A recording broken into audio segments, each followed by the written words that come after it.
பல இடங்களை தேவையில்லாத பேர்கள் நிறைய இருக்குது. வர்ற மாத்திரம் 2 பேரும் எனக்கு மாட்டிக்கிட்டு பட போற பாட நீ பாக்கதானே போற. இப்பே வச்சு நல்லா அழகு பார்த்துட்டு போயிட வேண்டியதுதான். என்ன தாலி அறுக்கிறதுக்கு முன்னாடி பொண்ணுக்கு கடைசியா பூ வச்சு பொட்டு வச்சு வலையெல்லாம் போட்டு அதெல்லாம் பண்ணுவான். ஏன்னா அது கடைசியா வைக்கிற பூ, கடைசியா வைக்கிற பொட்டு, கடைசியா போடுற நகைங்கிறதுனால பார்த்திருக்கேன். வரலாறு திரும்புகிறது அப்படின்னா நான் கூட வேற ஏதோ ஒரு பெரிய ரூலிஷன் சேஞ்ச், பெரிய புரட்சிகர மாற்றம் வரப்போகுதுன்னு ஒண்ணு இல்ல. செத்தவன் வீட்டுக்கு நம்ம போய் துக்கம் கேட்கறது இல்ல, செத்தவனே நம்ம வீட்டுல வந்து சாகுறதுன்னு வந்து கேட்கறது, இது வரலாறு மாறுதல். ஆனா நாயா பிறந்தா கூட 4 வீட்டுல சுதந்திரமா நக்கி திண்டு செத்துருக்கலாம். இந்த தமிழனா பிறந்தது ஒண்ணு இருக்கு பாரு, பாரு நாயடா தமிழன் நாய் அப்படிங்கிற. நாம புலி சிங்கம் எல்லாம் போயிட்டு அவர் ஒருத்தர் தான் சொன்னார், உண்மை சொன்னார். என்ன நாய் தமிழன்? ஏன் நாயவன்? நாய்க்கு தட்டிலே சோர்வை கோழி கொத்தும், காக்கை கொத்தும், அணில் திங்கும், பேசாமல் இருக்கும்டா அந்த நாய். ஆனால் பக்கத்து தெருவில் இருக்கிற இன்னும் ஒரு நாய், சக நாய் வந்து தட்டிலே வாய் வைக்க வந்தால் கடித்து குதறும்டா. இதான்டா தமிழங்கிறோம். தெலுங்கு வந்தா ஆட்சி கொடுத்துரு, மலையாளி வந்தா கொடுத்துரு, கன்னடா வந்தா கொடுத்துரு, பீகாரி வந்தா கொடுத்துரு, தமிழ வந்தா ஐயா குறுக்க விழுந்து படுத்துரு. அண்ணன் வந்து மாரியா தகையில கூட 2 வகையில தான்டா வேப்பில இருக்கும். நான் விரலுக்கு ஒரு வேப்பிலை வச்சு அடிச்சு எழுப்புறேன். அப்பவும்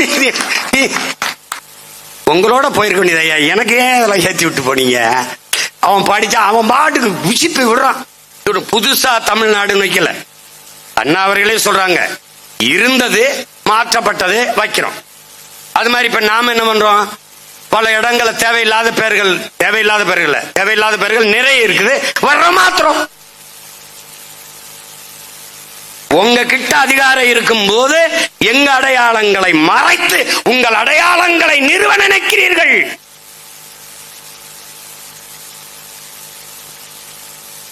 நாங்கள் அதையெல்லாம் மீட்க காக்க போராடி அதிகாரத்தை கைப்பற்ற வருகிறோம். இழந்த பிள்ளைகள். அதனால்தான் ஒவ்வொரு தேர்தலும் வழக்கமான தேர்தல் எங்களுக்கு போர் களமாக இருக்கிறது.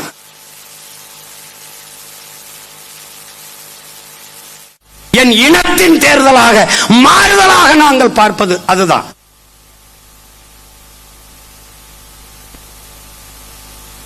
உங்களின் வெற்றி வழக்கமான ஒன்று. தமிழ் தேசிய பிள்ளைகள், நாம் தமிழர் கட்சி பிள்ளைகளின் வெற்றி என்பது வரலாற்றில் புரட்சி, மாறுதல், பெரும்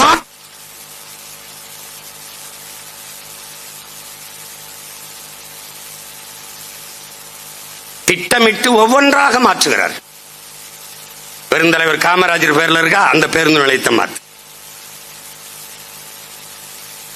இந்த நாட்டில் ஒரே ஒரு தலைவர் தான் இந்த நாட்டுக்கு, அது ஐயா கருணாநிதி மட்டும்தான். இன்னொன்னு ஐயா ஈவே ராமசாமி அவர்கள். இந்த 2 பேரும் எனக்கு மாட்டிக்கிட்டு பட போற பாட நீ பாக்கதானே போற. இப்பே வச்சு நல்லா அழகு பார்த்துட்டு போயிட வேண்டியதுதான். என்ன தாலி அறுக்கிறதுக்கு முன்னாடி பொண்ணுக்கு கடைசியா பூ வச்சு பொட்டு வச்சு வலையெல்லாம் போட்டு அதெல்லாம் பண்ணுவான். ஏன்னா அது கடைசியா வைக்கிற பூ, கடைசியா வைக்கிற பொட்டு, கடைசியா போடுற நகைங்கிறதுனால பார்த்திருக்கேன். சொந்தக்காரர் எல்லாம் இது பண்ணும்போது ரொம்ப கஷ்டமா இருக்கும். ஆனா நான் இதுல கஷ்டப்படல, இஷ்டப்பட்டு தான் செய்ய போறேன். எத்தனை ஆயிரம் ஆண்டுகளா இந்த இனம் வழியை தூக்கி வந்திருக்கோம். அந்த மொத்த வழியையும் என் தோல்ல விட்டு போயிருக்கான். மொத்த வழியும். நசிமா நீ இவ்வளவு கோபம்னு கொஞ்சம் தான் வெளிக்காட்டியிருக்கேன். 5000 ஆண்டுகளாக வாங்கிய அடி, குறிப்பாக 500 ஆண்டுகளாக என் இனம் தூக்கி சுமந்து வந்த கனவு. இப்ப எப்படி இருக்கணும்? நான்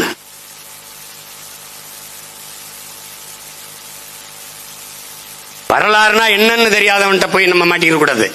வரலாறுனா சகோதரர் அஜித் எடுத்த படத்தை பேர் சொல்லக்கூடாது. இது வேற, புரியுதா? இது வேற. வரலாறு திரும்புகிறது அப்படின்னா நான் கூட வேற ஏதோ ஒரு பெரிய ரூலிஷன் சேஞ்ச், பெரிய புரட்சிகர மாற்றம் வரப்போகுதுன்னு ஒண்ணு இல்ல. செத்தவன் வீட்டுக்கு நம்ம போய் துக்கம் கேட்கறது இல்ல, செத்தவனே நம்ம வீட்டுல வந்து சாகுறதுன்னு வந்து கேட்கறது, இது வரலாறு மாறுதல்.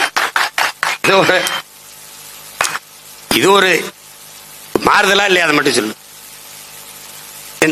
நான் சொல்றதை கொஞ்சம் கவனத்தில் எடுப்பா. இதெல்லாம் தான் மாறுதல். தலைவர்கள் நினைவிடமா அங்கு போய் மரியாதை செய்வது உண்மையிலே மரியாதை. என் மண்ணுக்காக, என் இனத்திற்காக, எனக்காக நின்றவன், எனக்காக போராடி செத்தவன், அவன் விழுந்த இடத்தில் போற்றுவதுதான் மரியாதை. அதுதான் நேர்மையான உண்மையான வணக்கம். அதை விட்டுட்டு ஒரே கட்டம் அது இருக்குது, எல்லாரும் படத்தை மாட்டி மாட்டி கும்பிடுறது, அது கட்டம் இல்ல, வெறும் நட்டம். பெருநட்டம். ஒரு என்னவோ இன்னொரு 50-60 ஆண்டுகளுக்கு முன்னாடி பிறந்த அவங்க தாத்தா காலங்களில் செத்து இருக்கணும்.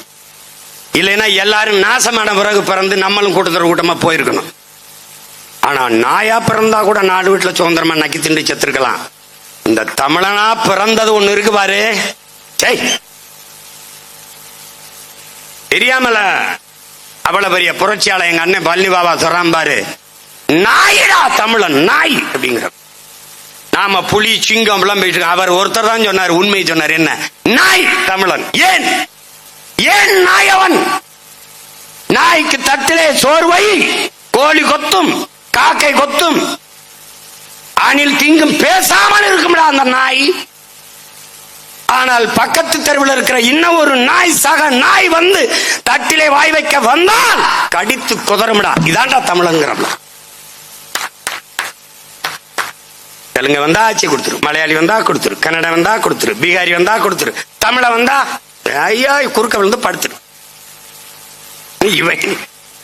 இது ஒரு கூட்டம்டா, இது ஒரு கூட்டம். அன்னை வந்து மாரியாத்தா கையில கூட 2 வகையில தான்டா வேப்பில இருக்கும். நான் விரலுக்கு ஒரு வேப்பிலை வச்சு அடிச்சு எழுப்புறேன், அப்பவும்